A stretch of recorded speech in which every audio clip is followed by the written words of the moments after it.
Then Jesus said to the crowds and to his disciples, "The teachers of religious law and the Pharisees are the official interpreters of the law of Moses. So practice and obey whatever they tell you, but don't follow their example, for they don't practice what they teach. They crush people with unbearable religious demands and never lift a finger to ease the burden. Everything they do is for show. On their arms they wear extra-wide prayer boxes with scripture verses inside, and they wear robes with extra-long tassels. And they love to sit at the head table at banquets and in the seats of honor in the synagogue. They love to receive respectful greetings as they walk in the marketplaces and to be called rabbi. Don't let anyone call you rabbi, for you only have one teacher, and all of you are equal as brothers and sisters. And don't address anyone here on earth as Father, for only God in heaven is your Father. And don't let anyone call you teacher, for you have only one teacher, the Messiah. The greatest among you will be a servant. But those who exalt themselves will be humbled, and those who humble themselves will be exalted." What sorrow awaits you, teachers of religious law, and you Pharisees, hypocrites, for you shut the door of the kingdom of heaven in people's faces. You won't go in yourselves, and you won't let others either. What sorrow awaits you, teachers of religious law, and you Pharisees, hypocrites, for you cross land and sea to make one convert, and then you turn that person into twice the child of hell you yourselves are. Blind guides, what sorrow awaits you, for you say that it means nothing to swear by God's temple, but that it is binding to swear by the gold in the temple. Blind fools, which is more important, the gold or the temple that makes the gold sacred? And you say that to swear by the altar is not binding, but to swear by the gifts on the altar is binding. How blind! For which is more important, the gift on the altar or the altar that makes the gift sacred? When you swear by the altar, you are swearing by it and by everything on it. And when you swear by the temple, you are swearing by it and by God who lives in it.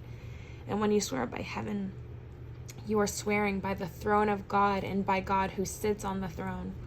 What sorrow awaits you, teachers of religious law, and you Pharisees, hypocrites, for you are careful to tithe even the tiniest income from your herb gardens, but you ignore the more important aspects of the law: justice, mercy, and faith. You should tithe, yes, but do not neglect the more important things. Blind guides, you strain your water so you won't accidentally swallow a gnat, but you swallow a camel.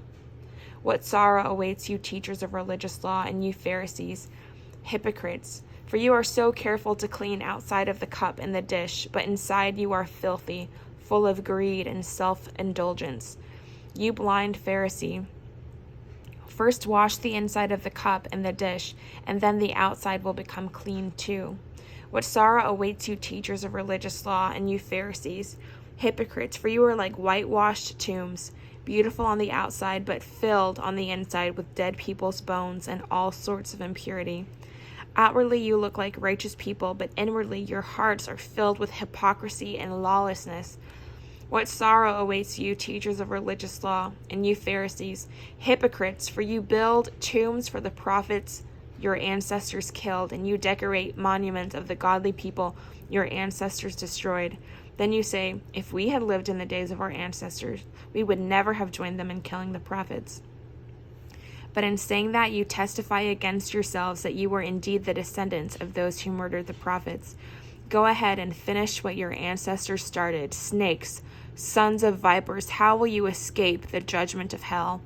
Therefore I am sending you prophets and wise men and teachers of religious law, but you will kill them by crucifixion, and you will flog others with whips in your synagogues, chasing them from city to city.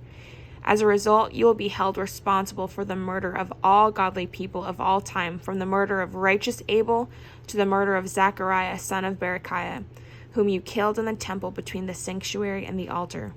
I tell you the truth, this judgment will fall on this very generation. O Jerusalem, Jerusalem, the city that kills the prophets and stones God's messengers. How often I have wanted to gather your children together as a hen protects her chicks beneath her wings, but you wouldn't let me. And now look, your house is abandoned and desolate, for I tell you, you will never see me again until you say, Blessings on the one who comes in the name of the Lord.